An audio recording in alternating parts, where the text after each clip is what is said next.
সামনেই রথযাত্রা, সেই উপলক্ষে আমাদের কথা ইউটিউব চ্যানেল খুঁজে চলেছে সেই সকল শিল্পীদের যারা নিরন্তর পরিশ্রম করে ও শৈল্পিক ভাবনা দিয়ে গড়ে তোলে জগন্নাথ দেব, বলভদ্র এবং সুভদ্রা রানীর প্রতিমা।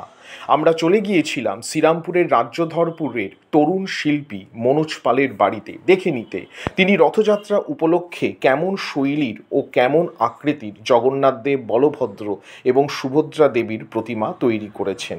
আপনারা দেখতেই পাচ্ছেন অনিন্দ্য সুন্দর শৈল্পিক ছন্দে এবং সাবলীল ভাবনা মেখে তো গড়ে উঠেছে তার তৈরি জগন্নাথ। বিপুলাংশে জগন্নাথ প্রতিমা তিনি তৈরি করেছেন। কোনোটি জগন্নাথ সিংহাসনে বসা, আবার কোনোটিতে সিংহাসন ছাড়া এমনি গায়ে গায়ে লাগানো জগন্নাথ দেব। আমরা যখন গিয়ে পৌঁছেছিলাম তখন রঙের কাজ করা কিন্তু চলছিল। আপনারা দেখতেই পাচ্ছেন সেই ছবি। শিল্পী জানালেন তার অভিজ্ঞতার কথা। আমরা আজকে চলে এসেছি রাজ্যধরপুরের বিশিষ্ট শিল্পী মনোজ পালের বাড়িতে।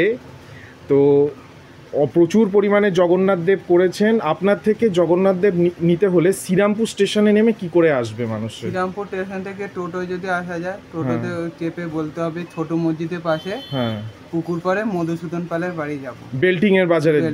না, ওটা বলে টোটালারা বুঝতে পারে। বুঝতে পারে। আর ফোন নাম্বারটা একটু? ফোন নাম্বারটা হলো 7980221066। আরেকবার 7980221066। আর যদি হেঁটে আসতে হয় তাহলে সোজা আসতে হবে বলে মল্লিকপাড়া মোড়। মল্লিকপাড়া মোড় থেকে তারাপুর কোয়ার্টার হয়ে বললে হবে যে ছোট মসজিদের পাশে মধুসূদন পাল।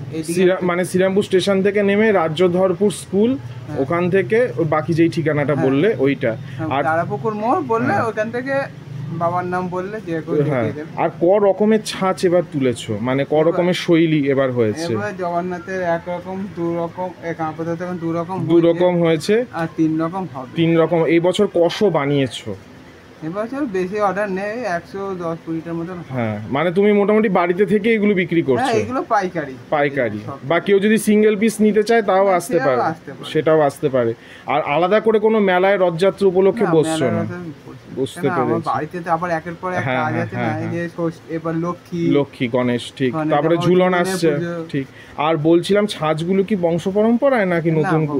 বংশ পরম্পরা মেনেই বাবা যেটা করতেন ওটাই করছো, ঠিক? না, আগে আমার দাদু ঠাকুমা এগুলো খুব করতো। আবার মাঝে কয়েক বছর মানে বন্ধ গিয়েছিল, তারপর আবার সেটাই সেটা করছো। এটাই তো শুভেচ্ছা রইলো। আশা করি ভিডিওটা দেখে মানুষ আসবে। হ্যাঁ, বাঙালি জাতির শৈশব রথযাত্রা ছাড়া ভাবাই যায় না। রথযাত্রা বাঙালির শৈশব, বাঙালির কৈশোরের যেন একটা স্মৃতিস্তম্ভ হয়ে রয়েছে। এবার আমরা চাই, অর্থাৎ আমাদের কথা চাই, যে প্রতিটা ঘরে রথযাত্রা উদযাপন হোক। জগন্নাথ দেবের আশীর্বাদ এবং আধ্যাত্মিকতার মধ্যে যে শৈল্পিক ভাব ও শৈল্পিক চেতনা জড়িয়ে রয়েছে সেটা যেন প্রতিটা বাঙালি অনুভব করতে পারে।